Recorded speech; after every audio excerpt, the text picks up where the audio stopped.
Pada Kajeng Kliwon Wukulandep, Senin 22 Juli 2024, sebuah upacara pecaruan Pancamustika digelar di Banjar Umosari, tepatnya di Perempatan Agung di sebelah barat Banjar tersebut.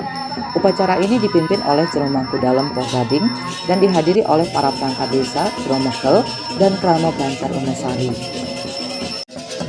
Pecaruan Pancamustika ini diselenggarakan dengan maksud untuk memulihkan roh-roh yang meninggal dunia akibat kebakaran gas yang terjadi sebelumnya di lingkungan Banjar Umosari. Caru Pancamustika memakai sarana bebek belang kalung urip 88, pinake penekep nundung kale dan pemiak kale. Upacara ini diharapkan dapat mengembalikan roh-roh tersebut ke tempat asalnya sesuai dengan karma wasananya. Hendra Bali TV.